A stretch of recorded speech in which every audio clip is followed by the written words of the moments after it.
नमस्ते बच्चों। आज हम इस वीडियो के माध्यम से वर्ग 8वीं की हिंदी सहायक पुस्तक भारत की खोज का पाठ 2 तलाश पढ़ेंगे।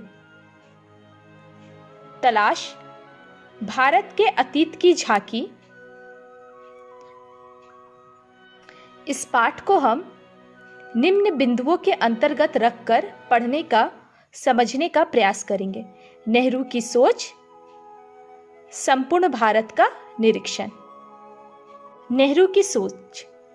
इसमें नेहरू जी ने कहना चाहा है कि भारत के अतीत में अवश्य ही ऐसी दृढ़ता रही है कि उसका अस्तित्व कभी डगमगाया नहीं है।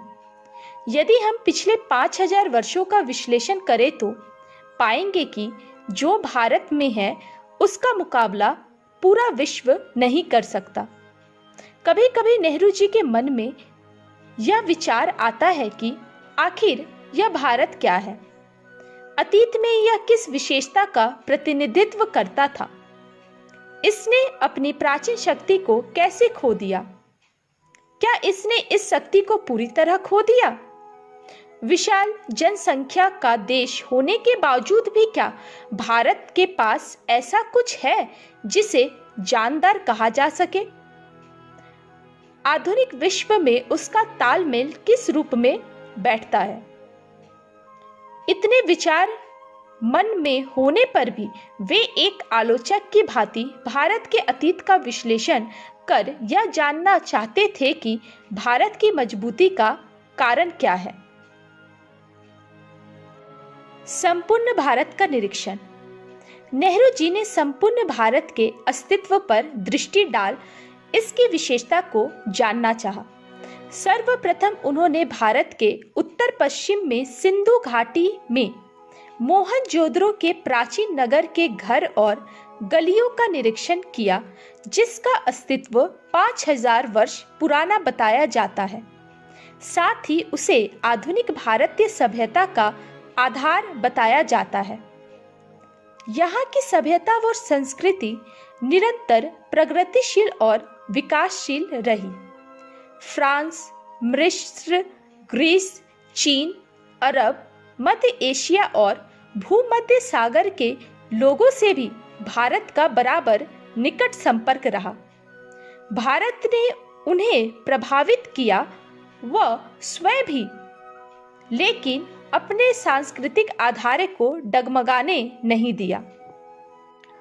नेहरू जी ने भारत में आने वाले विदेशी यात्री जो चीन, पश्चिमी व मध्य एशिया से आए थे, उनके द्वारा लिखित साहित्य का अध्ययन किया। उन्होंने पूर्व एशिया, अंगकोर, बोरोबुदुर और बहुत सी जगहों से भारत की उपलब्धियों के बारे में जाना। हिमालय पर्वत व उनसे जुड़ी प्राचीन कथाओं को भी उन्होंने जाना।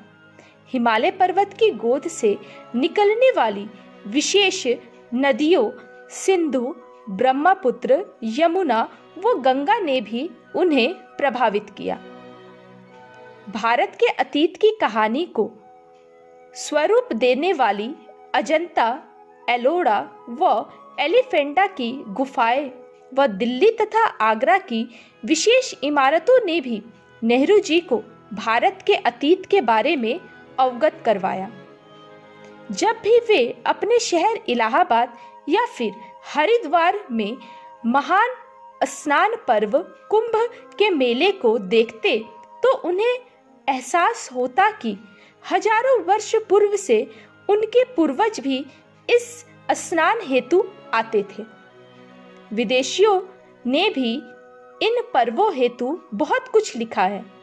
उन्हें इस बात की हैरानी होती है कि वह कौन सी प्रबल आस्था है जो भारतीयों को अनगिनत पीढ़ियों से भारत की इस प्रसिद्ध नदी की ओर खींचती रही है।